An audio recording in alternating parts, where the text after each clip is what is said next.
about how to choose a crypto exchange. And crypto exchanges have been in the news a lot lately, mostly for the wrong reasons.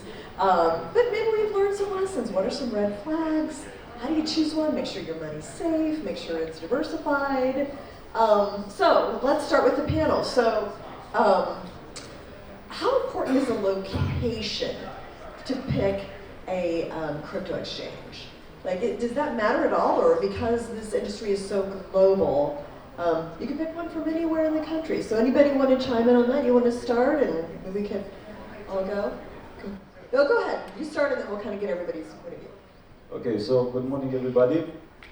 First of all, I want a round of applause for the team, for Mugur, for Adriana, for Ruxandra, because they... Woo-woo! It's a great conference.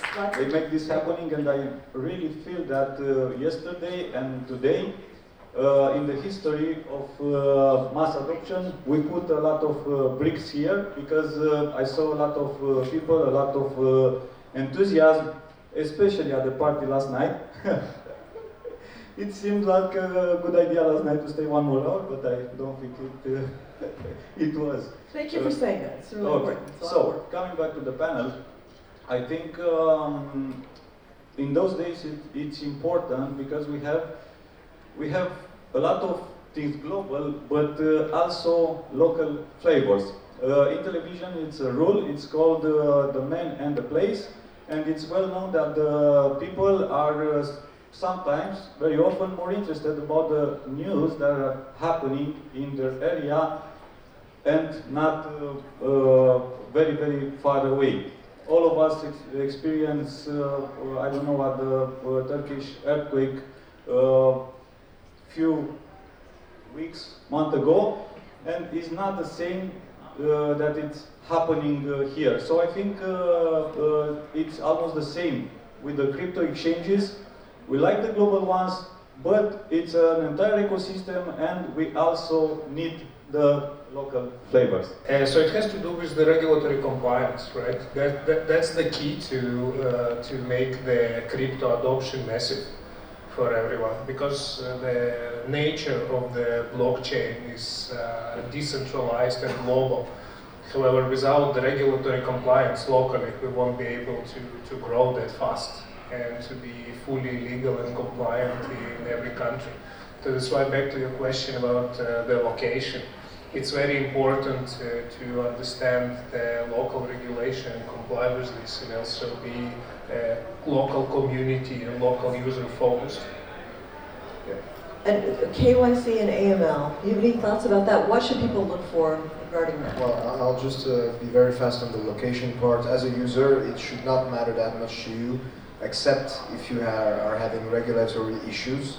But as a user, you might be more interested in the location of the exchange if it has an impact on the team of the exchange, and therefore on the focus of the projects that are being listed there and put on the forefront of the exchange. Like, for example, a couple of weeks ago there was a narrative with lots of projects and tokens coming from China, and probably Asian exchanges were able to take the best advantage of this compared to more European located exchange, like faster, more reactive. So in this case, as a user, you might want to look into it, but generally speaking, as you said, it's a global industry, so if there is no real problem in terms of regulation, location of the exchange shouldn't be something that you take interest in. Is there any issue with, say you have an FTX type situation, getting your money out if it's not in your local entity? I mean, does that make it more difficult if you've got a problem and you're owed money because of the collapse of an exchange? Yeah, so basically what happened with Luna, with FTX and a few others, has basically created the very significant damage to the industry overall, and took us years back. And the main problem is the lack of trust right now. Lack of trust from the users, lack of trust from the regulators. And jointly as an industry, our main goal right now is to regain this trust. Because you see, Bitcoin doesn't care about this, but the users do care and the regulators do care. So we are getting into the time of the very significant scrutiny of the regulators. There is going to be much less flexibility, much more controls, much more attention from the regulators and the scrutiny from their side. So we need to regain the user's trust and the regulators' trust after this couple of the significant fraud that happened in the industry. And then I brought up the KYC and AML. So know your customer, anti-money laundering, in case anybody doesn't know. How do you verify or know that an exchange is participating in those practices? First of all, you can check on this platform, and when you make an account, you'll see that they use some maybe third-party providers to be compliant with KYC and AML. But in the moments that we are talking about this, with all those fellow panelists before us talking about Web3, NFTs and stuff like that, we with the checks, I feel like the ugly kid on the block because it's not so sexy to talk about QIC and the ML. The client usually doesn't like too much this aspect, but it's very important to be compliant. And maybe when Satoshi Nakamoto wrote the Bitcoin white paper, was thinking a lot in terms of decentralization, but also I feel that because we talk about bricks, we are the brick and mortar, the centralized exchanges of the whole ecosystem, because through us, maybe for the first time, a lot of users will come into this space, because if you have fiat, euro, Romanian leu, USD, whatever, you can do nothing with fiat in Web3. So I think our mission is very important. Coming back to KYC and AML, for the moment there are a lot of third parties that have these services. For example, right now we are using Ondato for KYC. It's a well-known provider in Europe, and also Chainalysis and Cavalry AI for the blockchain and fiat transactions. So what is good actually is in terms of AML, there is some history now, like some companies are being known and trusted for what they've been doing in the space for a couple of years. Chainalysis is among them, definitely. So when you see a trusted third party that has history and that has not been afraid to show their own experience online, then it's a good sign that the exchange is actually doing what it takes in terms of AML. In terms of KYC, well, as a user, you see it straight and foremost when you first register. You will be asked if that's something that really matters to you. You always have the opportunity to go on DEXs, so decentralized exchange. But like, I would like to kill something before we even get into this topic, because when you look at global volumes, DEXs actually account for about 5% of global volumes, despite everything that happened. So, which means that right now, DEXs might not be the product that's fit for most of the users. And centralized exchange, we still have something to offer to users. That's why it's our responsibility to make it the best we can. So in terms of KYC, you will see it straight and foremost. And if it's really something that matters to you, once again, like there are options. For years now, in Binance, we require the full KYC, and we use the very advanced IML and transactional monitoring tools that's actually better than most of the European banks. That's the history. Then you can. Is it hard? Yeah. And you mentioned DEX, so decentralized exchange, and FTX was as centralized as they come, right? And that's regulated as they go. So, how do you know if an exchange is truly decentralized?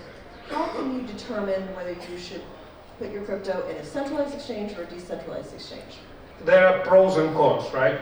Not your keys, not your crypto. The usual saying is true, right? So you don't know if something happening inside the exchange, if they're lending money to their own companies, if they're trading against you, if they will go bankrupt tomorrow. You never know. Of course, there is a proof of reserves and there is zero knowledge, whatever. I mean, there is always a risk. But in order to hold your crypto on the wallets, you also need to be enough technically advanced to not lose your keys, to be able to restore your keys, and it's not that simple for everyone as it seems to be.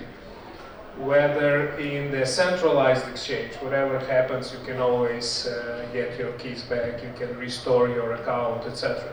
So I would say I would recommend to use it only to the technically advanced users, and for the ones that does not feel comfortable enough to operate their own keys, it's still better to use the centralized exchange. So everyone decides for themselves. Preparing this panel, I give a search on Google on how to choose your crypto exchange. And I think the general topics were about reputation, time on the market, and licenses. And it sounded like a very good idea and very good criteria. But then FTX happened. Exactly. And I put myself into the shoes of those clients. What can I do?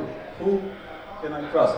And I think it's a moment when we not be afraid to point fingers, because we, the health industry that are here, I think we need to point fingers to the guilty ones, to Dukwon, to Sam from FTX, because your relationship with the exchange is like, I don't know, a romantic relationship. Maybe most of us were cheated at some point in our lives, so we don't need to lose the faith into founders, into companies. It is what it is. We need to go on, and I think the best advice will be for diversification. Diversify your assets. Don't put all your money into one platform, because unfortunately, I think we can agree on that. None of us can guarantee 100% that all the funds are secure. Unfortunately, until maybe we'll have very, very strong regulations, and I'm a big fan of very strong regulation, if even we are in a decentralized ecosystem, because right now this is the better for us as companies and for the clients. Actually, thanks to Proof of Fund, we can guarantee that more than 100% of the users' fund are in cold storage and multi-sig wallet, etc. So on this particular topic, I would tend to disagree. But decentralized exchange, like honestly, if you're a trader, it's still much better today to trade on a centralized exchange. Like we have better fees. We do the job in terms of looking at the projects that we list. Specifically, if the exchange has some skill at it, like for example at KuCoin, we've had many altcoins that we listed and proved that they could really like times 10, times 100, and real projects that then are picked up by other tier 1 exchanges to be listed as well. So this job, for example, if you go to a DEX, it will not be done, and you will have, technically anyone can list anything on a DEX immediately. It's a smart contract procedure, it's not like being checked by everyone, and potentially there are more opportunity for getting scammed on the DEX than on the SEX, rug pull, all this. So yeah, for trading I would argue, because custody of assets is a totally different question, but for trading I would argue that centralized exchanges are still much better today. Thank you so much. Round of applause for our panelists and Jane Moreover. Thank you so much. If you'd like to make your way off stage that way.